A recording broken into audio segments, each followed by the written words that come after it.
I'm Matt Gilhooly, and this is The Life Shift, candid conversations about the pivotal moments that have changed lives forever.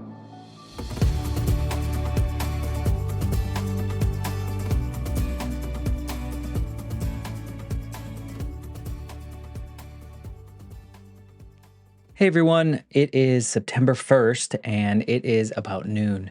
And I wanted to come on here and create a bonus episode. And I don't really know what I'm going to talk about specifically, but I do know that this is a pivotal moment to discuss. So, on September 1st, 1989, my mom was on a cross country motorcycle trip, I guess, with a bunch of friends, I guess like a motorcade of some sort. And they were traveling from Massachusetts to Denver and then heading back. And this was the second time they were doing it. She was with her boyfriend and a bunch of other friends. And she was just living this life that was different from everything that she had ever known and was enjoying it. So I think I was 8 years old, so I don't really know. But I do remember before, like earlier in that summer, I was heading down to visit my father in Georgia. And I remember knowing that she was going on this trip again. And for some reason, I was worried and I threw what was maybe a temper tantrum for an 8-year-old and really asking her not to go and telling her that she shouldn't go.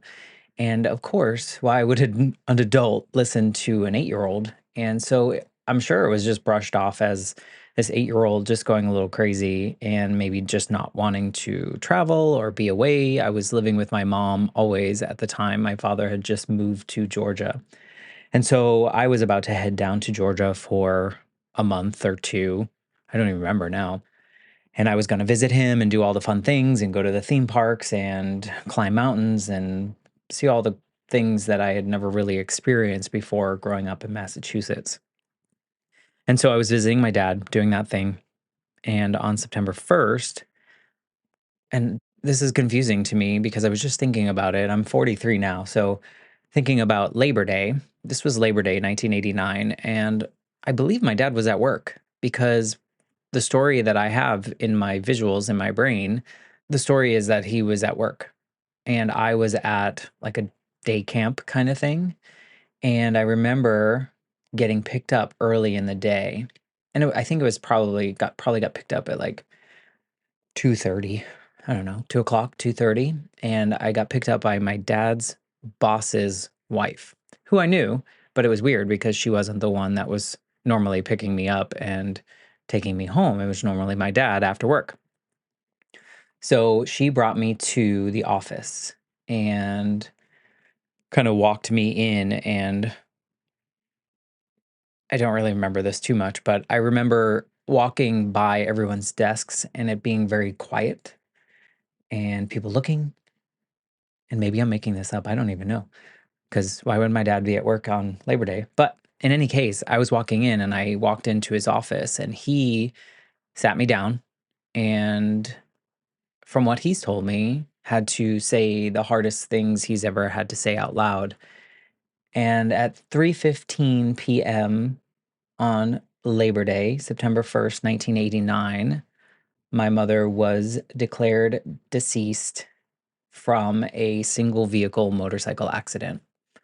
She and her boyfriend had been in Buffalo, New York, and they were just driving along. And I believe there was some kind of rain or some kind of oil slick, and the bike hit the oil slick. And my mom's boyfriend, Mark, he died on the scene. My mom was thrown from the bike, was taken to the hospital, and I believe it was maybe 4 or 5 hours later, she died from, her injuries and blood loss and all the things that happened. The reason I know some of those things is because when I was 18 years old, in the middle of this grief journey that took forever to go on, I ordered the autopsy. And I think it was just part of me trying to figure out if life was real and if it really happened. And it's a really interesting journey. But on that moment when my dad sat me down and told me that was my life shift moment, Wasn't necessarily when she died, but was when my dad sat me down and had to tell me that. Because again, I lived with my mom and my dad lived in another state. And it was just about school was about to start in Massachusetts. School had already started in Georgia. I had to go through the journey back north and identify the things that I wanted to take back and have the funeral and the wake and not really understanding what death was. Like, I think conceptually I understood it, but I didn't really understand too much about that. I certainly didn't know how to grieve. And I don't think that the people around me really knew how to do that either because it was 1989. People weren't really talking out loud about that. We were kind of still in this phase of pushing everything back, not talking about things, not processing things. So we went through that whole thing and I went up there and I remember, marking all the things that I wanted to take with me. And I remember the wake and all these people coming up to me and saying nice things. And I remember a super awkward moment during the funeral when the priest or the pastor or whoever it was speaking. I felt this weird compulsion to walk up to the casket and kind of break down in front of everyone. And I look back on that now, I'm like, oh man, that was something. But I guess it was what I needed to do. I remember, I mean, it was the first dead body that I had seen. I didn't understand how they process a body for an open casket funeral, especially after an accident. And so things really stuck in my mind for a long time. And then we moved back to Georgia, or I moved to Georgia and I moved in with my dad. And my dad, my parents were divorced, so he would see me every once in a while, but it wasn't all the time. And I guess we had the practice over the summer. But I went into school. It had already started. I was coming in with this Boston accent and a dead mom and just feeling so lost. And I really, truly had the best teacher that ever could have existed at that moment in time, Mrs. Jobson. And she just took me under her wing and she made sure that I was safe and that I was cared for. And she kind of gave that loving mother figure. But I absorbed the feelings of the people around me. And I believe that the people and the adults meant so well with their thoughts, but they also just wanted to see me okay. And they wanted to see me happy. And they wanted to make sure that I was not going to fall apart. And as an 8-year-old, I absorbed that. And I realized that it was now my responsibility to make sure that they believed that I was okay. And I also think now, looking back and reflecting on that moment, I think back and I'm like, I didn't want anyone else to leave because I knew what that empty feeling felt like. So then I started absorbing this perfectionist tendency, I guess, in which I had to be perfect in school. I had to do everything right. I couldn't get in trouble because in my 8-year-old brain, I thought if I did get in trouble or if I did do something wrong, my dad might also leave. Because as an 8-year-old, your mom dying is your mom leaving. And it feels like abandonment. And I think I took that on and I held on tight. I say this a lot in a lot of episodes, but my grief journey was like decades long. I would, you know, in middle school, I remember just eating all of my feelings and then developing like an eating disorder of some sort, and then feeling shame from that, and then feeling like, oh, abandonment issues, don't do that. So then I remember absorbing like not eating and running into those issues. There's a lot of things that I just did that weren't appropriate for a teenager because they were such adult things that I was trying to just push down that grief. And then I took that grief and I kind of started using it as a crutch. And I would blame all the bad things that happened to me or that I did on that moment, or anything good that happened. I would say it was because of that. So then I wouldn't be taking ownership on either side of that. And it was just this long, long journey through not really grieving, just like having breakdowns, having depression, having these feelings of like, how do I cope with any moment that exists because I just wasn't properly grieving. And it just seems like such a long period to do. And I often look back at it and think of it as like this decades long failure of grieving.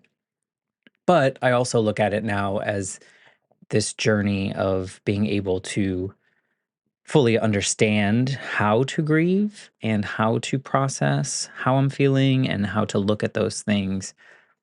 So when I was about maybe early 30s, which seems really funny that it took that long, but I was having a lot of trouble at work because this perfectionism stuff was happening still. And I always absorbed that, the next thing I needed to do was the next best thing. And so that would be I get a job, okay. Within a little bit of time, I get promoted, okay. And then within a little bit more time, I get promoted just so that I could run back to my family and tell them all these great things that are happening. Look what I'm doing. Look what I'm doing. Don't run away, even though I was 30 something. But I got into this position in which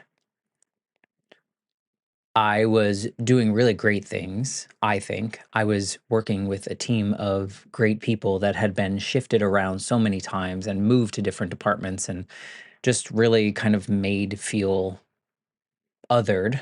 And I started building this team and was building stuff around, we were in education, so we were teaching the first students that came into every single program, and we were really creating like a cohesive group.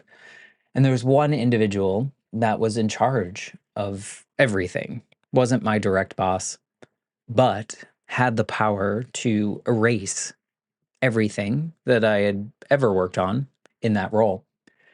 And I often refer to that person as a bulldozer because things would get wrecked without me knowing, without talking to me. And I would then also be required to fix those things.